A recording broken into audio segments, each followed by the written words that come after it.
Nunca olvidaré esa noche. Era la víspera de mi cumpleaños número 61, y la casa estaba tan silenciosa que podía escuchar mi propio corazón latiendo. Me dormí tarde, repasando en mi mente los recuerdos de otros cumpleaños, los abrazos que ya no estaban, la voz de mi esposo Luis, que hace 5 años había partido para siempre. A veces me parecía escucharlo todavía, sobre todo cuando el viento golpeaba las ventanas o el reloj del comedor marcaba la medianoche. Pero aquella noche no fue un eco, fue él. Lo vi en mi sueño con una claridad que me heló el alma.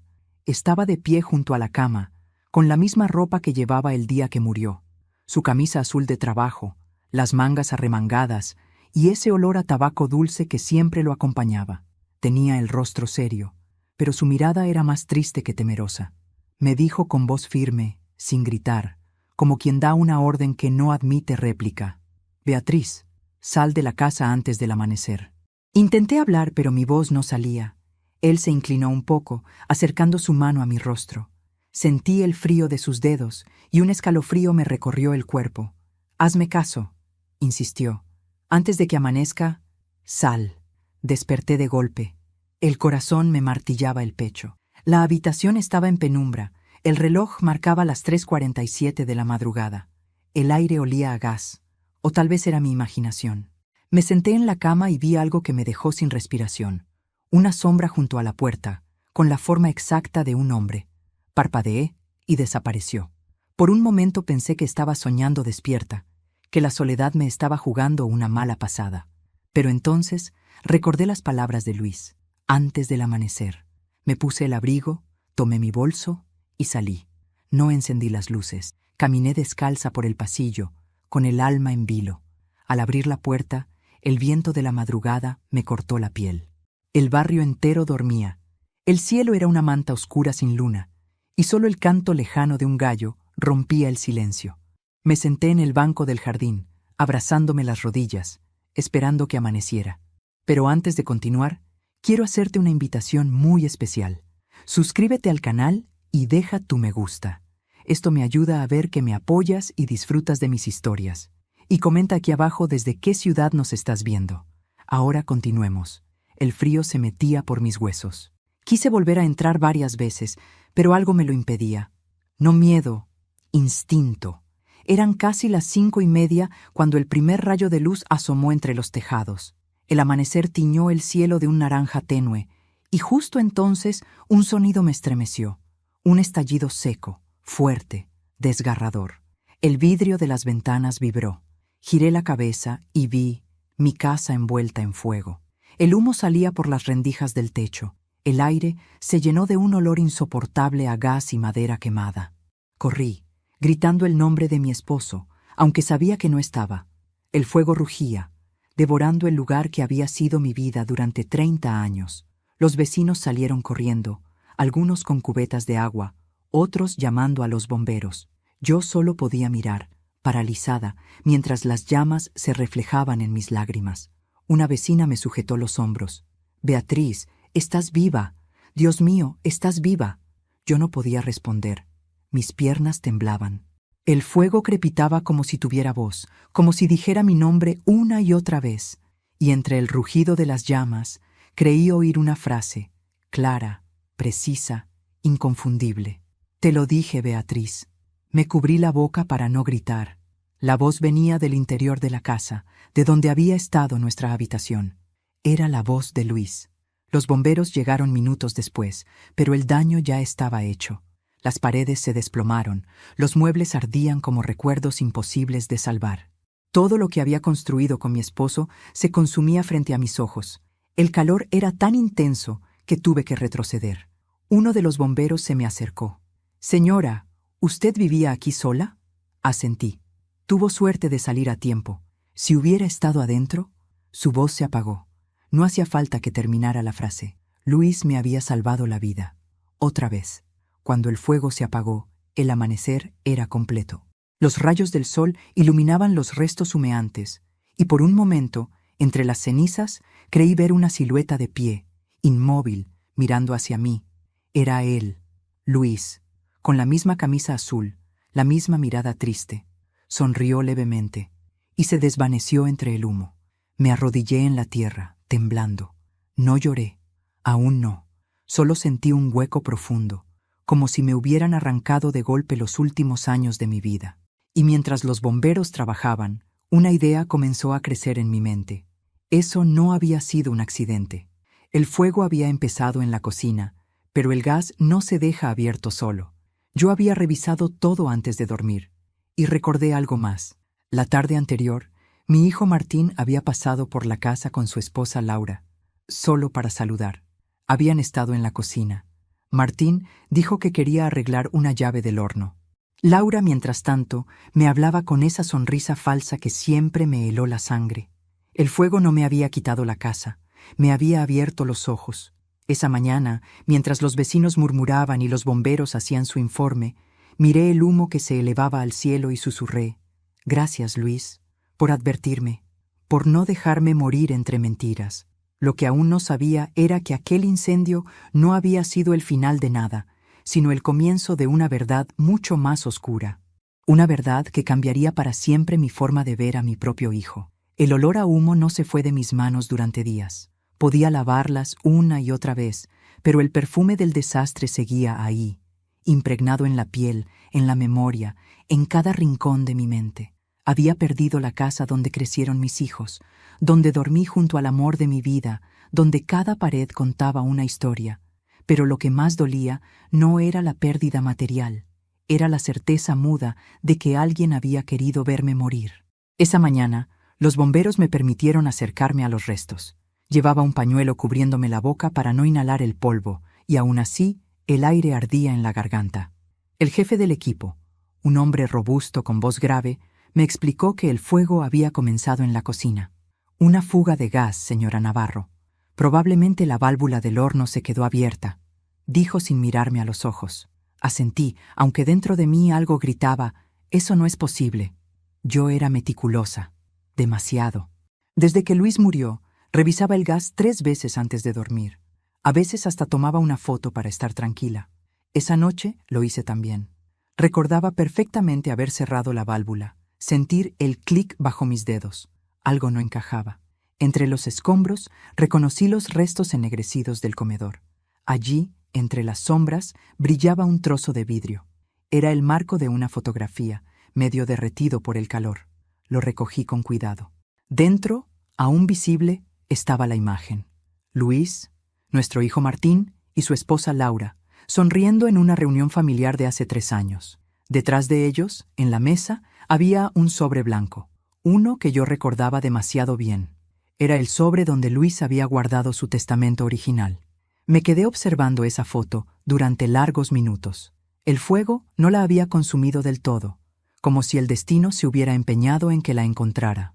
En ese momento, un pensamiento me atravesó como un cuchillo. Ellos sabían.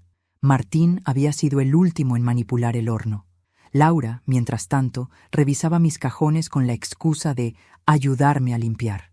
La noche del incendio, ni uno ni otro me llamó para saber cómo estaba. Tuve que ser yo quien los contactara al día siguiente. Cuando por fin llegaron al lugar, lo hicieron con una frialdad que me heló el alma. Martín me abrazó brevemente, sin lágrimas, sin emoción. Laura, en cambio, fingía horror con la teatralidad de una actriz barata. «Ay, suegrita, qué tragedia», dijo, llevándose una mano al pecho. «Menos mal que usted salió a tiempo». Yo solo la miré. En sus ojos no había miedo, sino alivio. Durante el almuerzo en casa de mi vecina Teresa, que me había ofrecido refugio temporal, Martín trató de convencerme de algo. «Mamá, tienes que venirte con nosotros. No puedes quedarte sola». «¿Con ustedes?», pregunté, sin levantar la voz. «Sí, claro. Laura y yo te cuidaremos hasta que todo se arregle. Hasta que todo se arregle». Esa frase me hizo sonreír con amargura. Sabía perfectamente que lo que él quería era tenerme cerca, para controlar lo que quedaba. No era la primera vez que intentaba meter mano en mis asuntos desde que su padre murió. Años atrás, Luis había dejado instrucciones claras. La casa y el terreno seguirían a mi nombre hasta el día de mi muerte, momento en el cual se repartirían entre los hijos. Pero hace unos meses, Martín había insistido en ayudarme con los papeles. Decía que quería facilitarme las cosas, que todo quedara ordenado. Ahora entendía lo que eso significaba. Acepté irme con ellos, aunque por dentro hervía. No por odio, sino por curiosidad peligrosa. Necesitaba saber qué más estaban ocultando. El primer día en su casa, todo parecía normal. Demasiado normal. Laura sonreía a cada paso, me preparaba café, me mostraba la habitación donde dormiría. Hicimos algunos arreglos, suegrita, para que se sienta como en casa. Gracias, respondí, conteniendo el temblor en la voz. Por las noches, sin embargo, algo me quitaba el sueño. Escuchaba susurros en el pasillo, pasos que se detenían frente a mi puerta. A veces creía oír el sonido de una llave girando lentamente, como si alguien probara si estaba cerrada. Una madrugada, abrí los ojos y vi una sombra pasar por debajo del umbral. Laura. La reconocí por el perfume. Fingí dormir. La escuché abrir mi bolso y remover mis cosas. Cuando se fue, me levanté despacio. El cajón de mi mesa estaba entreabierto. Faltaba el juego de llaves de la propiedad. Esa mañana, mientras tomábamos el desayuno, le pregunté a Laura, ¿has visto mis llaves? ¿Sus llaves? No, ni idea. Curioso, las tenía anoche en mi bolso. Quizás las perdió en el incendio, suegrita. Con tanto humo y confusión. Sonrió.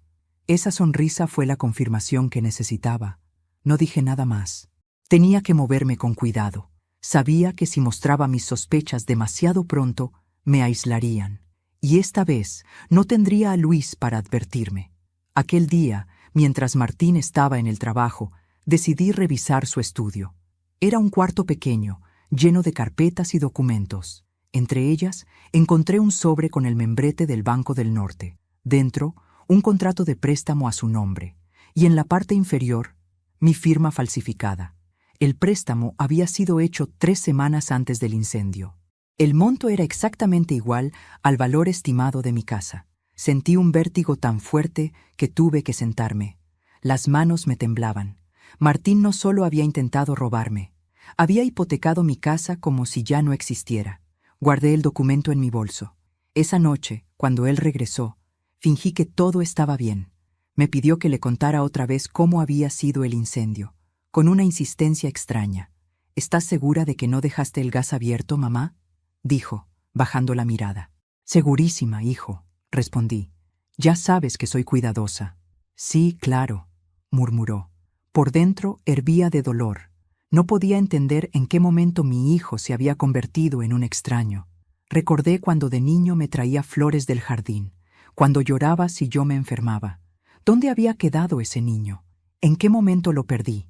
Esa noche recé por primera vez en meses. No pedí venganza, pedí claridad. Y justo antes de dormir, volví a sentirlo.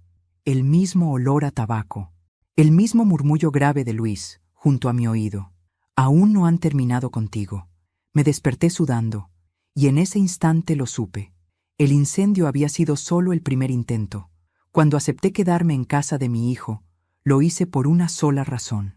Necesitaba verlos actuar de cerca. No era amor ni miedo, era estrategia. A esa altura, el dolor había dejado de doler y se había convertido en lucidez. Una mujer que ha sobrevivido al fuego aprende a leer las brasas antes de que se enciendan. Laura parecía encantada de tenerme allí. El primer día me preparó el desayuno, me acompañó a la farmacia y hasta me compró una manta nueva. Para que duerma calentita, suegrita, me dijo con esa sonrisa que no llegaba a los ojos. Su amabilidad era una máscara perfecta, y detrás de ella se escondía algo que ya no podía disimular: impaciencia. Martín, en cambio, evitaba quedarse mucho tiempo en casa. Me saludaba con cariño mecánico, como quien cumple un deber. A veces lo veía salir de madrugada con el celular en la mano y volver con olor a alcohol y perfume ajeno. Yo fingía dormir, pero mis oídos, acostumbrados a los silencios largos, lo escuchaban todo. Una tarde, mientras Laura cocinaba, el timbre sonó. Ella secó sus manos con rapidez y se asomó por la ventana antes de abrir. ¿Quién es?, pregunté. El contador de Martín, respondió, nerviosa. Viene a dejar unos papeles del trabajo. El hombre entró sin mirarme. Llevaba un maletín de cuero y una expresión apurada. Dejó un sobre la mesa, intercambió unas palabras con Laura y se marchó. pero lo que me llamó la atención fue que ella corrió a esconder el sobre en su bolso. Esa misma noche, cuando todos dormían, me levanté en silencio. El bolso estaba sobre una silla, junto a la puerta. Lo abrí con cuidado. Dentro, además de maquillaje y llaves, encontré el sobre del contador. Y dentro de él, una copia del testamento falsificado de Luis. No pude contener el temblor en las manos. El documento tenía mi nombre, pero la firma no era mía. La letra era torpe, insegura, casi infantil. Decía que la casa y el terreno pasaban directamente a Martín tras mi fallecimiento, accidental o natural. Accidental. Esa palabra se me quedó grabada en la piel como una quemadura. Guardé el sobre donde lo encontré, y esa noche no dormí. A la mañana siguiente, Laura entró en mi habitación sin tocar la puerta. «Suegrita, ¿durmió bien?», preguntó con su tono empalagoso. «Sí, hija, como un ángel. Ay, me alegra. Porque anoche escuché ruidos en el pasillo. Pensé que se había levantado. Debió ser el viento», mentí. Sus ojos me recorrieron como los de un gato observando a su presa. «Debe cuidarse, suegrita. Una caída a su edad puede ser fatal». Me sonrió dándose la vuelta, y por un instante juro que vi en su expresión la sombra del mal. Martín, en cambio, parecía cada vez más distante. Cuando intentaba hablarle de su padre, cambiaba de tema. Cuando le preguntaba por su trabajo, respondía con evasivas. Una noche, al regresar tarde, lo escuché discutir con Laura en la cocina. «Te dije que no era el momento», murmuraba él. «¿Y cuándo será, Martín?», respondía ella. «No podemos seguir esperando. Baja la voz, por Dios, que puede oírte». «¿Y qué? Si apenas puede subir las escaleras, no va a durar mucho». El alma se me encogió. Eran mis propios hijos los que planeaban mi final. Y sin embargo, en lugar de miedo, sentí una calma extraña. Una que solo siente quien ya no tiene nada que perder. Al día siguiente fingí un desmayo. Caí en el pasillo mientras Laura hablaba por teléfono. Su reacción fue instantánea. Corrió hacia mí, pero no para ayudarme. «¡Martín!», gritó. «¡Ven rápido!». Él bajó corriendo. Me tomó de los hombros, pálido. «Mamá, mamá, ¿me oye?». Abrí los ojos lentamente. «Solo fue un mareo, hijo. No te preocupes. El médico de la familia vino a revisarme». «Nada grave», dijo. «Estrés, probablemente». Pero el efecto fue justo el que buscaba. Laura y Martín bajaron la guardia. Comenzaron a hablar con menos cuidado, creyendo que estaba débil. Y así fue como supe lo que realmente tramaban. Una noche escuché la frase que me heló la sangre. Laura, en voz baja, dijo: «Si lo hacemos con gas otra vez, nadie sospechará». Martín respondió: «No, no podemos repetir eso. Esta vez tiene que parecer una caída». Me cubrí la boca para no gritar. Habían intentado matarme una vez, y planeaban hacerlo de nuevo.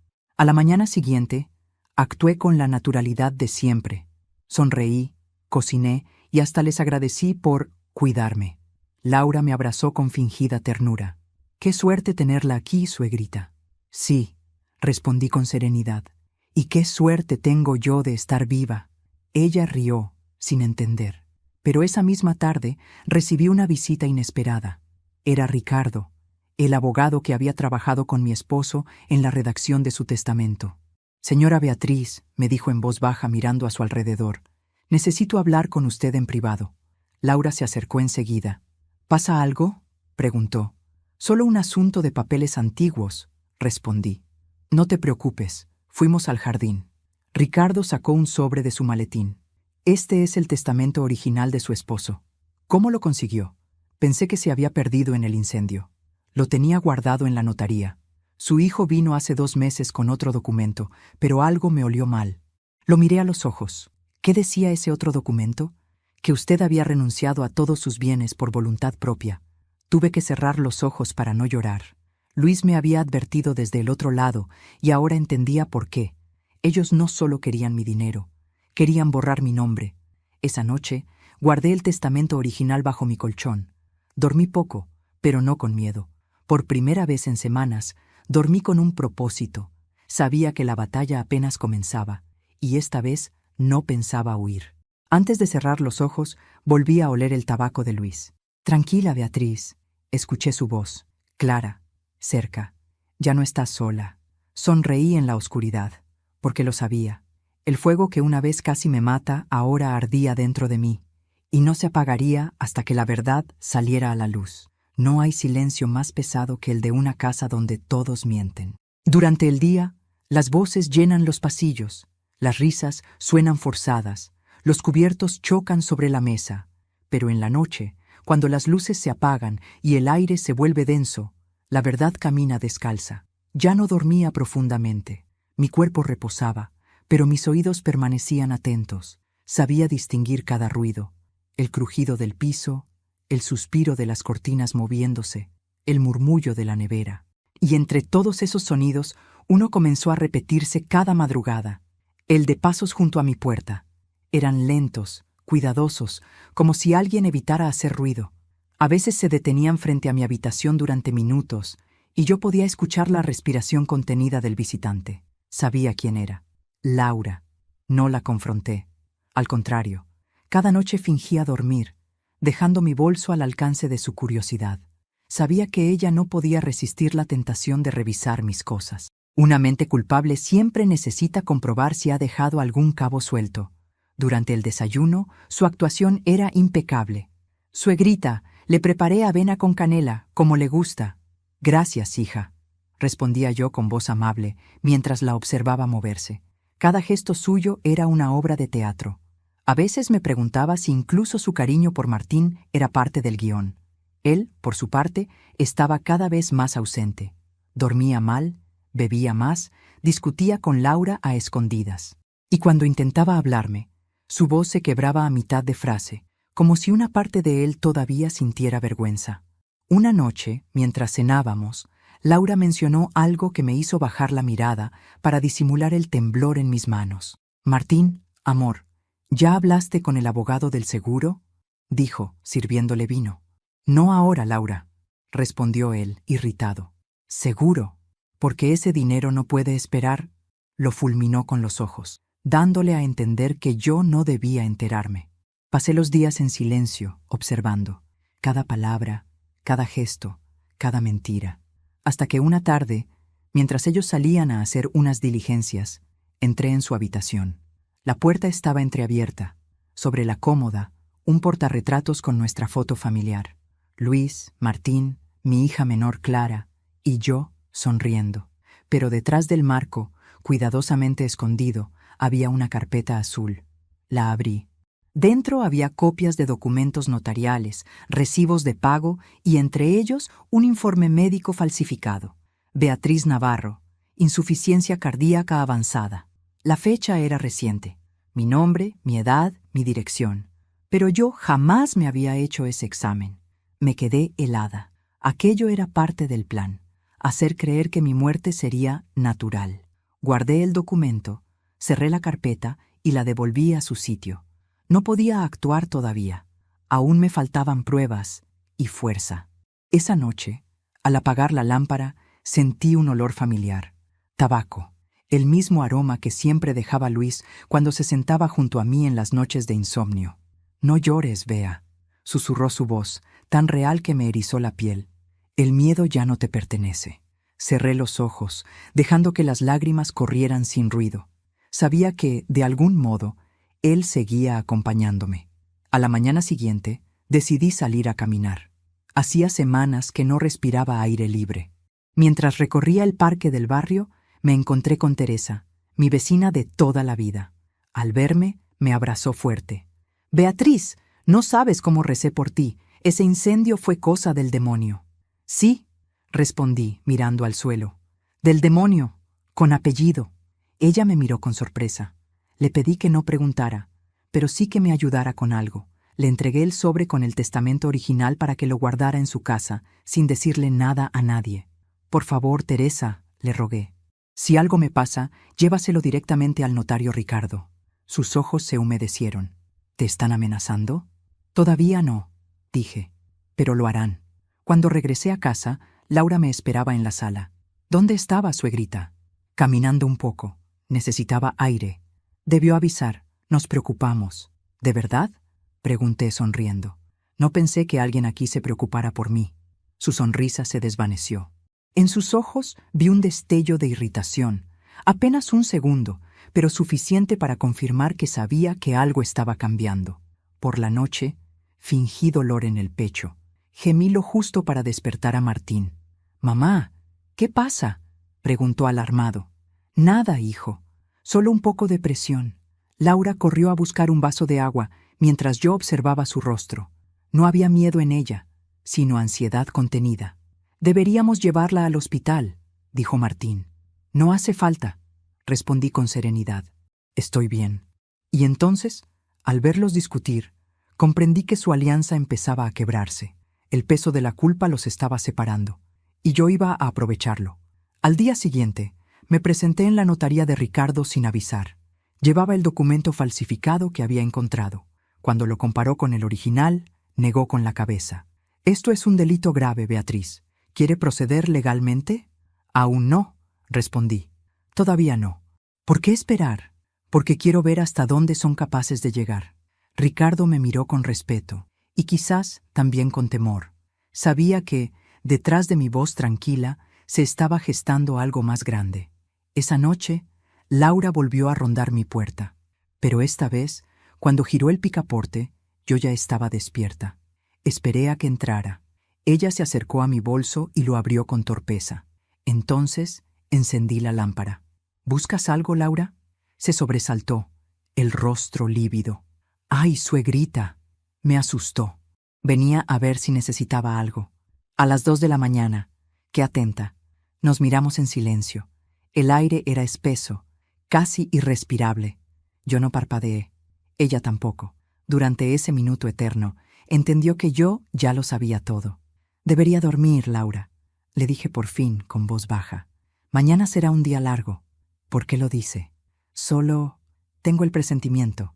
Se dio la vuelta y salió, sin decir más. Cerré la puerta con llave, apoyé la espalda en ella y respiré hondo. El miedo había desaparecido. En su lugar, había nacido una calma extraña, una calma que solo antecede a la tormenta. Y mientras el amanecer pintaba el cielo de gris, me prometí a mí misma que pronto terminaría todo. Ya no sería la mujer que huía del fuego, sería la que lo encendiera.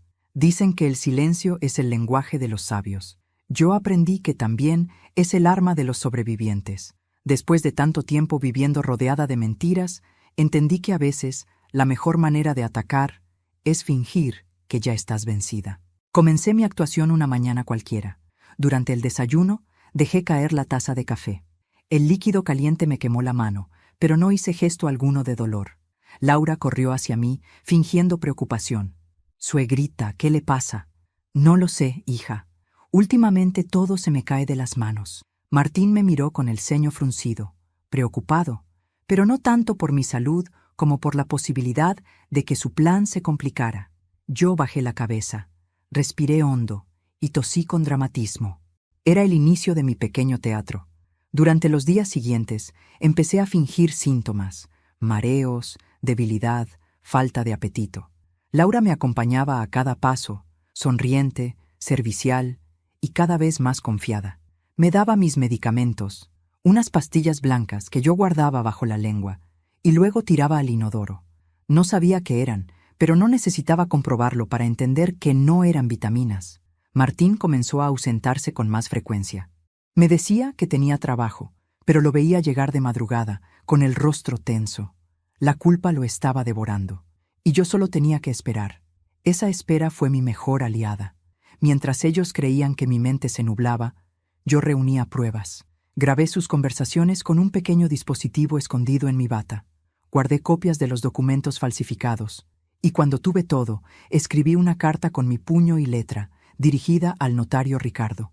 Si algo me pasaba, él sabría exactamente qué hacer. Pero antes de continuar, dime aquí en los comentarios qué te está pareciendo esta historia hasta ahora y qué harías tú en mi lugar. No te vayas del video, porque lo que viene a continuación te pondrá la piel de gallina. Una tarde, mientras Laura hablaba por teléfono en el jardín, la escuché desde la ventana. «Sí, todo va bien. No tarda en caer. El médico dice que su corazón está débil». Pausa. «No, no sospecha nada. Créeme, cuando menos lo esperen, seremos libres. Libres». Esa palabra me revolvió el alma. ¿Libres de quién? ¿De mí? ¿De la mujer que les dio techo, comida, amor y el legado de su padre? No podía comprender en qué momento el amor se había transformado en codicia. Esa noche decidí que la hora había llegado. Preparé la casa con cuidado. En la mesa del comedor coloqué el retrato de Luis con una vela encendida frente a él. Puse música suave, la misma que escuchábamos en nuestros aniversarios. Laura se extrañó. «¿Qué ocurre, suegrita?» «Nada, hija. Solo quiero agradecerles por cuidarme». Martín se sentó frente a mí, nervioso. Laura sonreía. ¿Agradecernos? No hacía falta, mamá. Serví vino en 3 copas. Tomé un sorbo, despacio. «Quiero brindar», dije. «Por la familia». Martín levantó su copa con mano temblorosa. Laura me imitó. Bebimos. Durante unos minutos reinó el silencio, hasta que saqué un pequeño control remoto de mi bolsillo. Martín me miró, confundido. «¿Qué es eso, mamá?» «Un recuerdo». Presioné el botón y la televisión se encendió. En la pantalla apareció una grabación. Las voces eran inconfundibles, las de ellos. «Si lo hacemos con gas otra vez, nadie sospechará». «No, mejor que parezca una caída». El color desapareció del rostro de mi hijo. Laura se levantó de golpe. «¿Qué es esto? Eso es mentira». «¿Mentira?», pregunté, con una calma que ni yo reconocía. «Escucha el final». La grabación seguía. «Tarde o temprano, la vieja caerá, y todo será nuestro». Laura me gritó que estaba loca, que todo era un montaje. Martín, sin palabras, hundió la cara entre las manos. «Mamá, yo no era así. No lo pensaba». «Pero lo dijiste», respondí, sin alzar la voz. «Y eso basta». Esa noche dormí profundamente por primera vez en meses. Al amanecer, escuché a Luis susurrar mi nombre en el viento. «Ya lo hiciste, Beatriz. Ya lo hiciste». Cuando desperté, Martín había desaparecido. Laura, con los ojos rojos, me miró con un odio silencioso. «No sabe lo que acaba de provocar, vieja». «Sí lo sé», le respondí. «Justicia». Llamé a Ricardo. Le conté todo. Y al mediodía, la policía tocó la puerta. Laura fue arrestada por intento de homicidio, falsificación y fraude. Martín se entregó 2 días después, incapaz de soportar el peso de la culpa. Cuando la casa quedó vacía, caminé hasta el retrato de Luis. «Perdóname por tardar tanto, amor», susurré, pero necesitaba hacerlo a mi manera. El fuego casi me mató, pero el silencio, ese sí me habría enterrado viva. A veces no hace falta gritar para hacer justicia. Basta con guardar el silencio el tiempo justo, hasta que el culpable hable solo. Y así lo hicieron. El día amaneció con un cielo limpio, sin una sola nube. Era raro, porque durante semanas el clima había estado gris, como si la ciudad entera reflejara mi duelo. Pero esa mañana, el sol entró por la ventana y se posó directamente sobre el retrato de Luis en la mesa del comedor. Me quedé mirándolo un largo rato. Su sonrisa parecía más viva que nunca, y por primera vez en mucho tiempo sentí que él estaba de regreso. No físicamente, claro, pero su presencia llenaba cada rincón de la casa. El aroma a tabaco, el leve crujido de las maderas, la sensación de compañía silenciosa. Era como si me acompañara en cada paso de mi plan, dándome la fuerza que me faltaba. Esa tarde preparé la mesa para una cena. No era una cena cualquiera. Era la última que compartiría con Martín y Laura. Encendí las velas, coloqué los platos antiguos de porcelana, los que Luis y yo usábamos solo en ocasiones especiales, y adorné el centro con flores blancas, las preferidas de mi esposo. Laura llegó primero, con su perfume fuerte y su sonrisa fingida. «¿Qué pasa ahora, suegrita? ¿Alguna celebración?» «Una cena familiar», respondí con calma. «Hace tiempo que no comemos los 3 juntos». «¡Qué detalle!», dijo, aunque sus ojos brillaban con desconfianza. Martín llegó minutos después, más delgado, con el rostro cansado. Me abrazó débilmente. «Mamá, no sé si esto sea buena idea». «Sí lo es», le aseguré. «Hoy necesitaremos hablar, todos». Mientras servía la comida, sentí una paz que me resultó extraña. Era el tipo de serenidad que solo llega cuando uno ya no tiene miedo.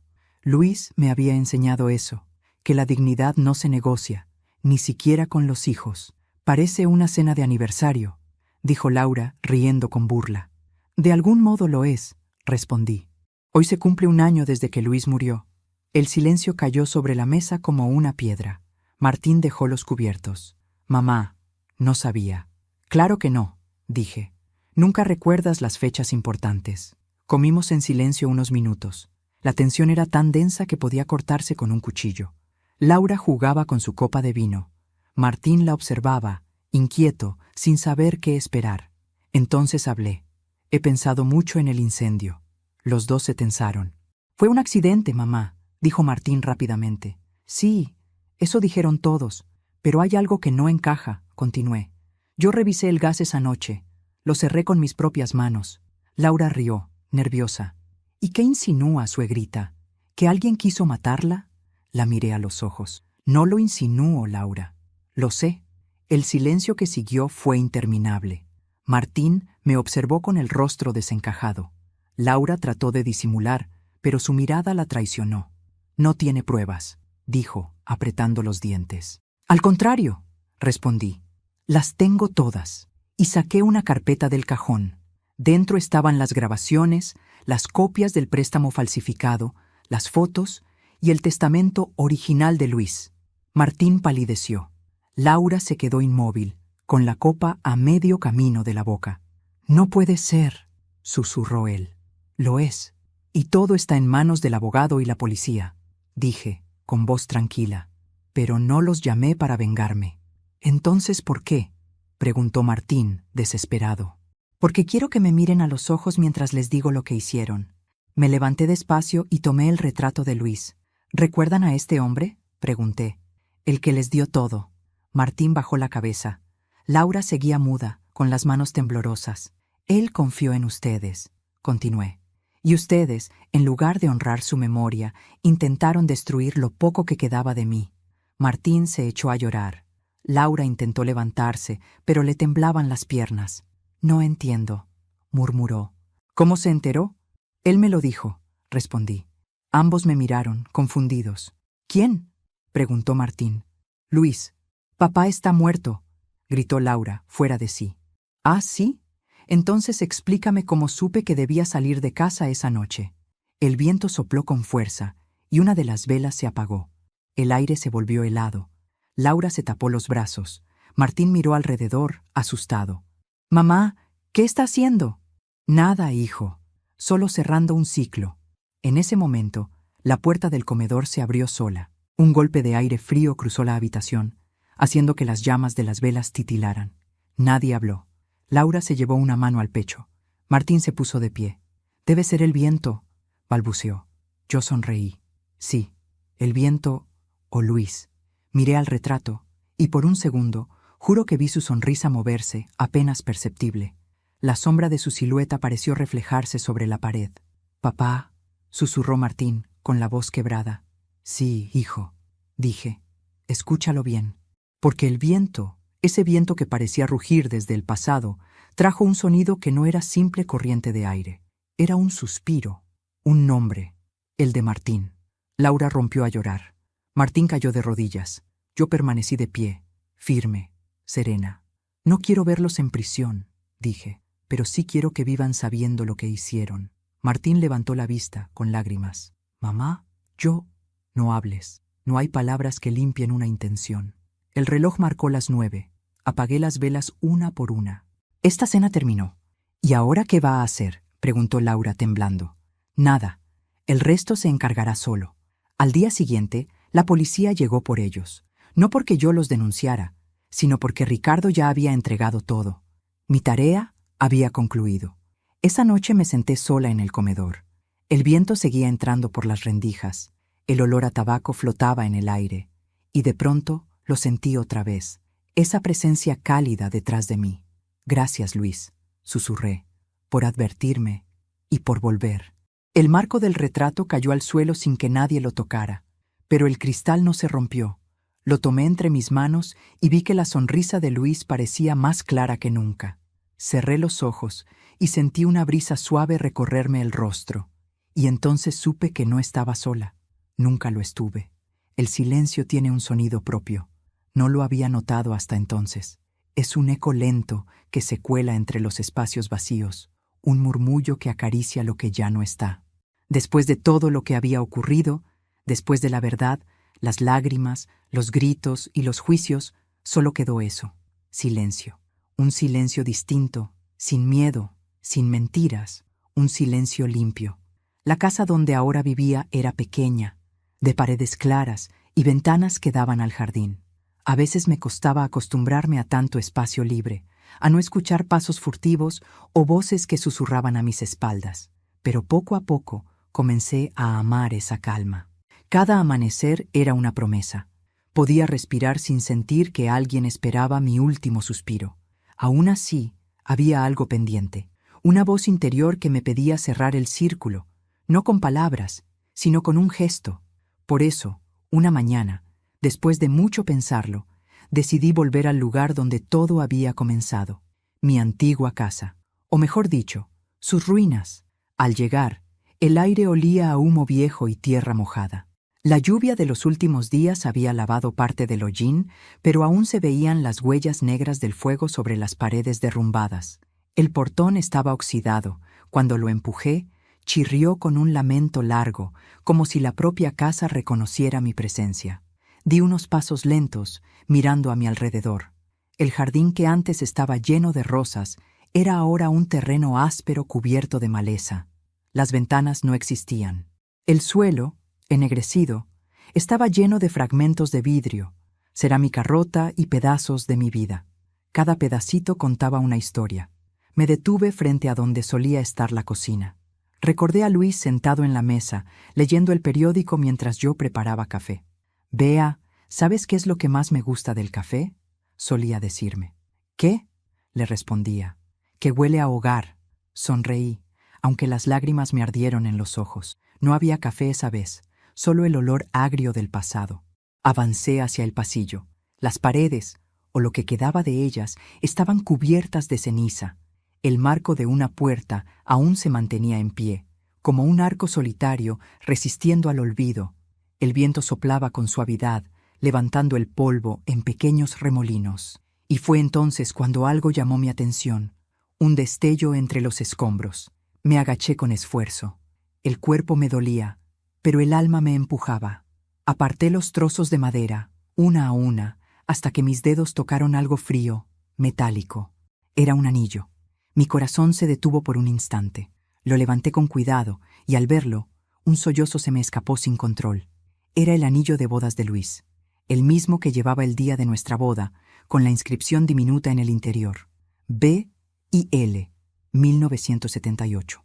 Me quedé mirándolo, incapaz de contener las lágrimas. Había sobrevivido al fuego, al tiempo, al olvido. Era como si Luis me estuviera diciendo que, a pesar de todo, el amor también puede resistir las llamas. Mientras lo sostenía entre los dedos, recordé el día que me lo puso por primera vez.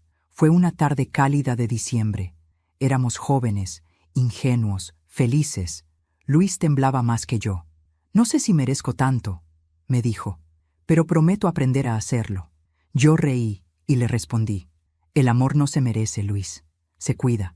Años después, en medio de todo lo que vivimos, esa frase volvió a mi mente una y otra vez.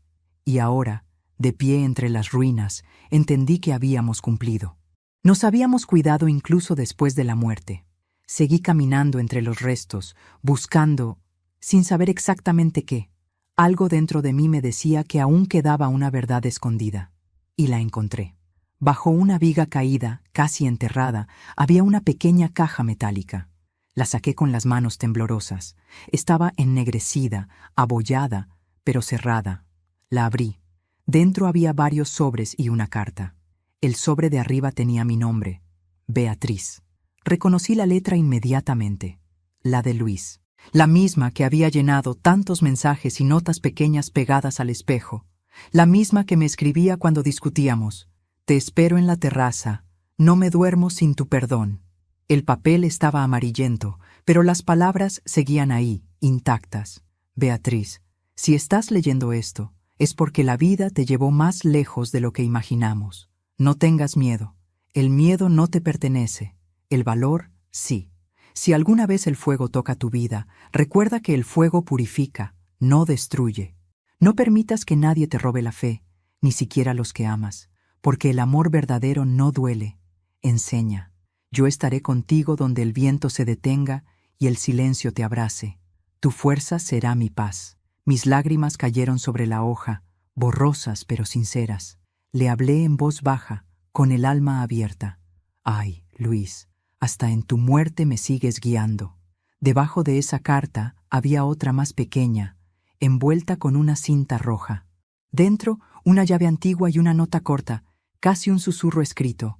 Para cuando todo termine, te mereces volver a empezar. No entendí. La guardé en el bolsillo de mi abrigo, junto con el anillo. Sabía que en algún momento descubriría su propósito. Esa tarde, el abogado Ricardo me llamó. Su voz sonaba distinta, como si también guardara un secreto.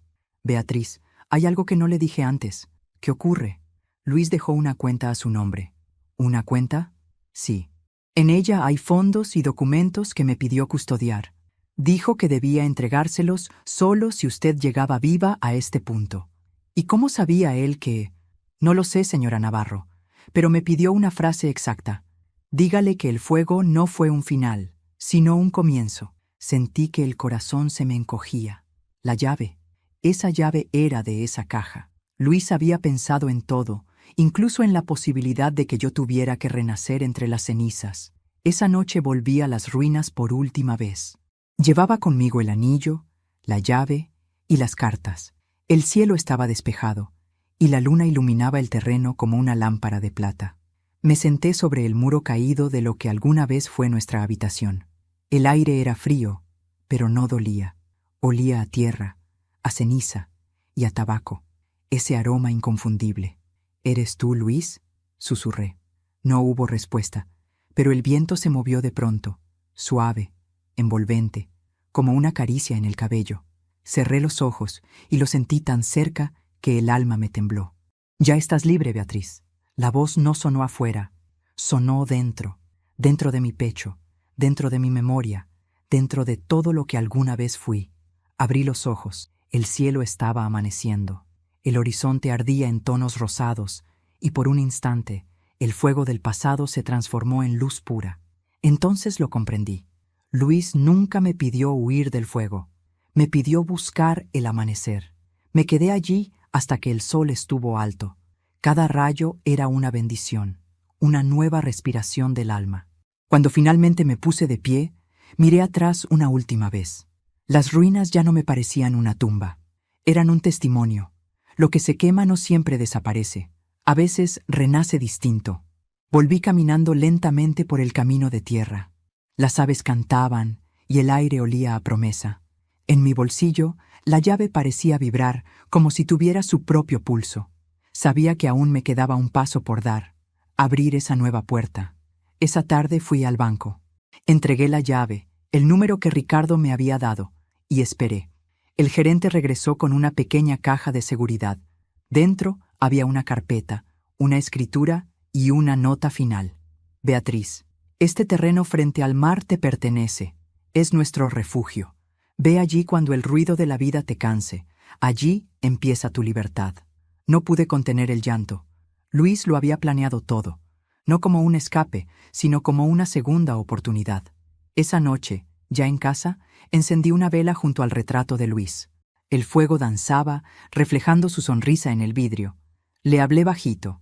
Gracias por no dejarme morir, por enseñarme que incluso el fuego puede tener alma. Apagué la vela con un suspiro.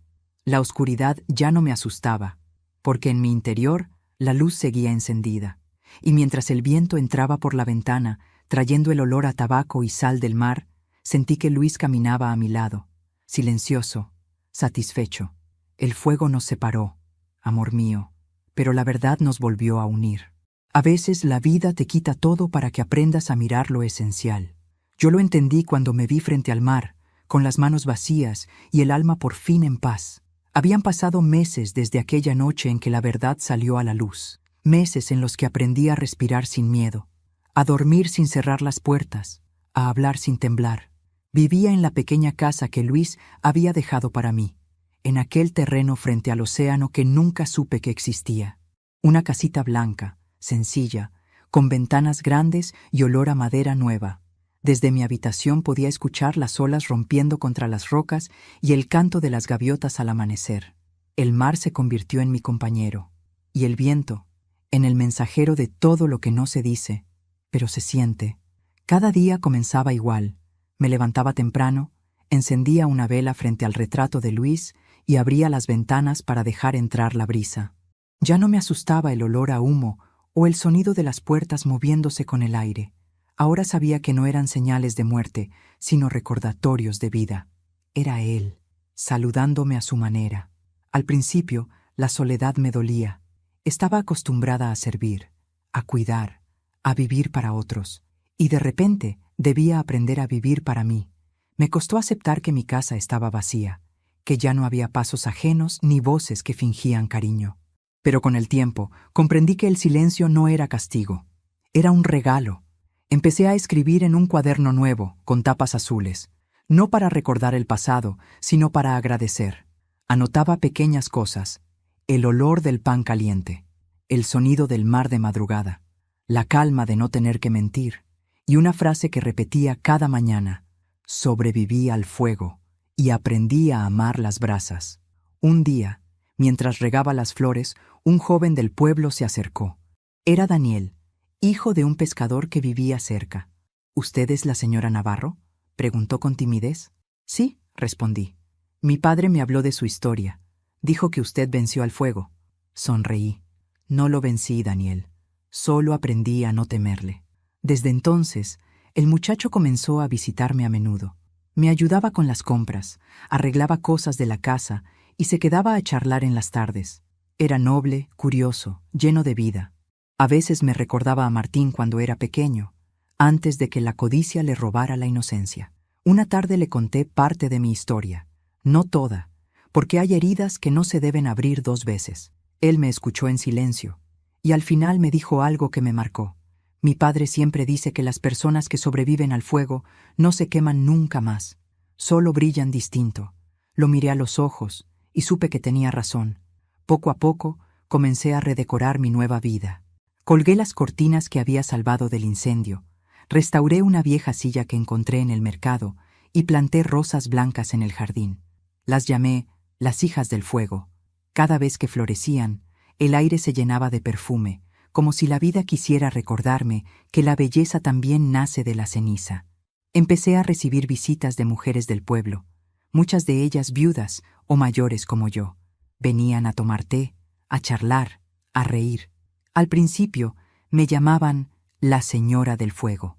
Con el tiempo me decían Doña Beatriz, y sin quererlo me convertí en un refugio para las que, como yo, habían perdido algo, pero aún tenían ganas de vivir. Una noche de diciembre, justo en la víspera de mi cumpleaños, me senté frente al mar. Era la misma fecha en que Luis se me había aparecido en sueños aquel año fatídico. El cielo estaba despejado y las estrellas parecían más cercanas que nunca. Encendí una vela junto a mí y cerré los ojos. Gracias, amor, susurré, por no dejarme caer, por seguir guiándome. El viento sopló suave y la llama de la vela se inclinó sin apagarse. El olor a tabaco apareció, nítido, envolvente, como una caricia que ya conocía. Sonreí. No necesitaba verlo para saber que estaba ahí. Te prometo que seguiré viviendo, Luis, dije, mirando al cielo. No por obligación, sino por amor. Al amanecer, el mar estaba en calma. El sol emergía del horizonte con un brillo dorado que parecía incendiar el agua sin quemarla. Me quedé observando esa imagen, comprendiendo que ese era el verdadero fuego del que Luis me habló, el que no destruye, sino que transforma, el que purifica el alma. Me puse de pie, respiré hondo y sentí una ligereza que no había sentido en años. Era como si, finalmente, la vida me estuviera devolviendo lo que el miedo me había quitado. Volví a casa y al pasar frente al espejo, noté algo que me sorprendió. Mi reflejo ya no era el de una mujer rota. Era el de alguien que había sobrevivido, que había aprendido, que había perdonado. Y en mis ojos lo vi a él, a Luis, sonriendo desde algún lugar del otro lado del tiempo. Esa tarde, escribí la última página de mi cuaderno azul. No quería que fuera un final triste, sino una despedida luminosa. Escribí: el fuego quiso destruirme, pero no sabía que yo también era fuego. Luis me salvó una vez, pero después tuve que salvarme sola. Y ahora, cuando el sol nace y el mar brilla, sé que seguimos caminando juntos, él en el cielo y yo en la tierra. Cerré el cuaderno, apagué la vela y me senté junto a la ventana. El viento trajo consigo el aroma de las rosas, y por un instante me pareció escuchar una voz lejana, serena, cálida. Te lo dije, Beatriz, el amanecer siempre llega después del fuego. Si esta historia tocó tu corazón, déjame un comentario contándome desde qué ciudad nos estás viendo y qué enseñanza te dejó la vida de Beatriz. Dale me gusta y suscríbete al canal para seguir compartiendo historias que nos recuerdan que el amor, la fe y la fortaleza nunca se apagan, porque incluso cuando el mundo arde, siempre hay un amanecer esperándonos.